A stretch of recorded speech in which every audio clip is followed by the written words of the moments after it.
नमस्कार. आज आपण दुधाची साय आहे ना, त्याचं आपल्याला तूप बनवायचं आहे. ते तूप कसं बनवायचं आहे ते तुम्हाला मी आता सांगणार आहे. तर तूप आपल्याला असं बनवायचं आहे की आपल्याला भांडे भरलेले नको पाहिजे. तर आपण मिक्सरमध्ये तूप बनवणार नाही आहे. तर आपण फक्त एकच कढईमध्ये साय टाकलेली आहे. ती साय फ्रीजमध्ये असल्यामुळे ती खूप गार झालेली असते, त्याच्यामुळे तो गोळा कडक झालेला असतो. तो गोळा आपल्याला सैल करण्यासाठी ती साय आपल्याला 4-5 तास बाहेर राहू द्यावे लागते. मग ती मी कढईत काढून ठेवलेली आहे. त्यामुळे आपल्याला एकच भांडं भरायचं आहे, कढईतच करायचे आहे तूप. तर आता आपण तूप करूया. तर बघा, हे साय आपण बाहेर काढल्यामुळे साय कशी विरघळलेली दिसत आहे. मग ती साय आता आपण फक्त फिरवायचा आहे. ती साय फिरवल्यानंतर आपल्याला गोळा तयार झालेला दिसेल. आणि तो गोळा तयार झाल्यानंतर आपल्याला त्याचं तूपही होणार आहे आणि आपल्याला दहीही होणार आहे.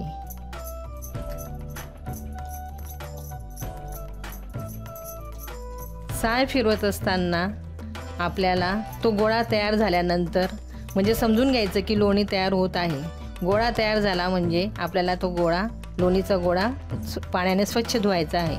स्वच्छ याच्यासाठी धुवायचा आहे तो की आपल्याला तुपाला वास यायला नको, म्हणून आपल्याला ते साय फिरवायची आहे. गोळा झाल्यानंतर समजून घ्यायचं की लोणी तयार झालेली आहे. आणि लोणी तयार झाल्यानंतर दूध थोडं बाहेर येईल. त्या दुधाचा आपल्याला दही बनवायची आहे आणि त्या दह्याचा आपण कढी वगैरे बनवू शकतो किंवा खाऊ शकतो.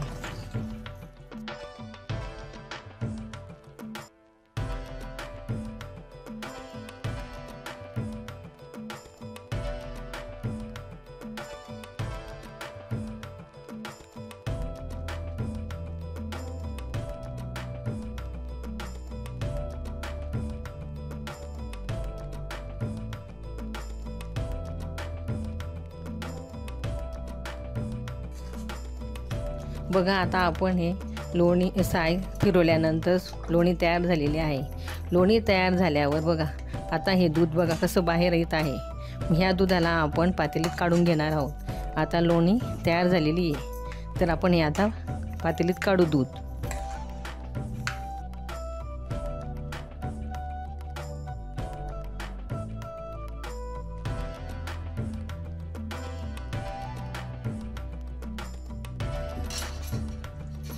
दूध आपण आता साईडला ठेवू. आणि आता आपल्याला हा लोण्याचा गोळा जो आहे ना, तो आपल्याला पाण्याने धुवायचा आहे. तर पाणी मी फ्रीजमधलं घेतलेलं आहे.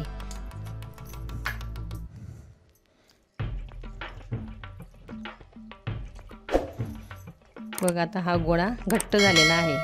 याला धुतल्यानंतर लोण्याला वास येणार नाही.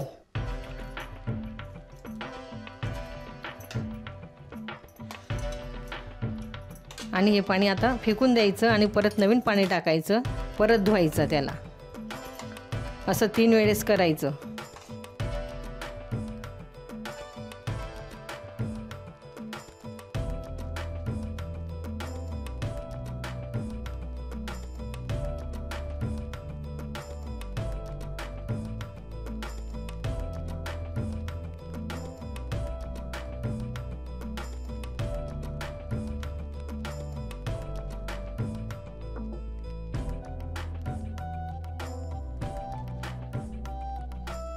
बघा, आता लोणीचा गोळा कसा स्वच्छ दिसायला लागलेला आहे.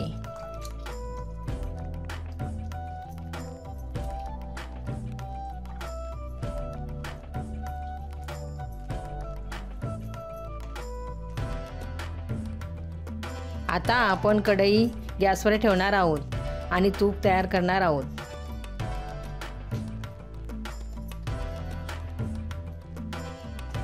बघा, आपण 3 वेळेस पाण्याने लोणी धुतलेली आहे. आणि आता बघा, गोळा तयार झालेला आहे. आता आपल्याला गॅसवर ठेवायचे आहे.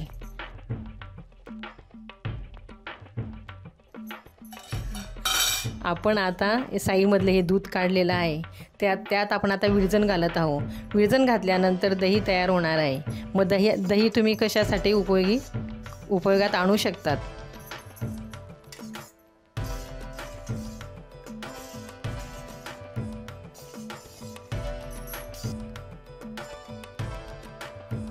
कढई आता मी गॅसवर ठेवलेली आहे। आता आपण तूप तयार करणार आहोत। बघा गोळा कसा छान झालेला आहे। आता गोळा विरघळेल।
बघा तूप तयार झालेलं आहे। आता आपल्याला त्याच्यामध्ये थोडी वेलची टाकायची आहे। वेलची याच्यासाठी टाकायची आहे की तुपाला वास येऊ नये म्हणून। आणि तुम्हाला एक टिप्स अशी सांगते की मी तूप जर आपल्याला रवेदार कधी पाहिजे असेल तर त्यात थोडंसं पाणी घातलं पाहिजे। तूप झाल्यावर थोडं पाणी घातल्यावर ते रवेदार होतं।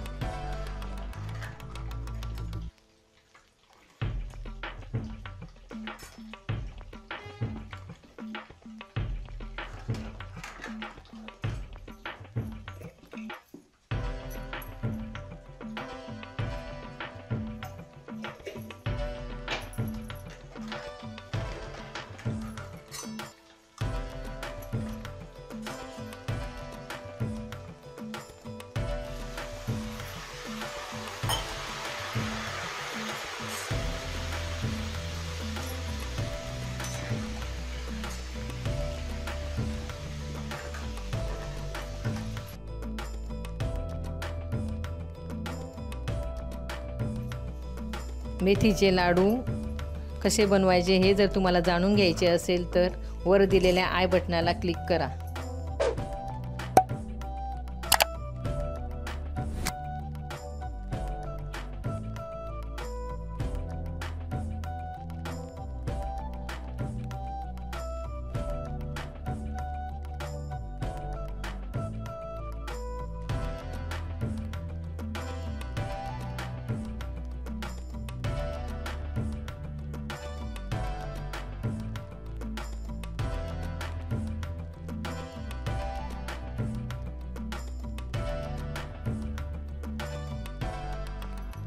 तूप गाळून झालेलं आहे।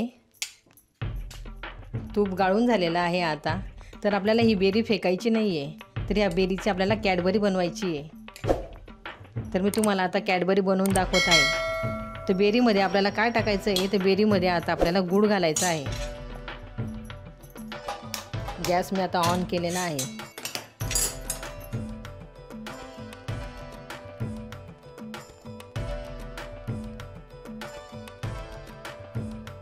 आता आपण 1-2 चमचे बारीक चिरलेला गूळ घालत आहोत।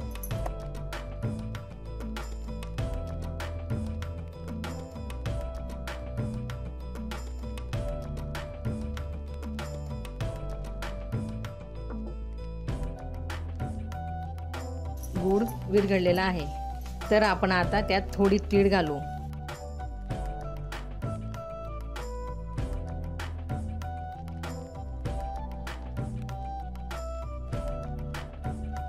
बेरी तयार झालेली आहे. आता आपण ती काढून घेऊ.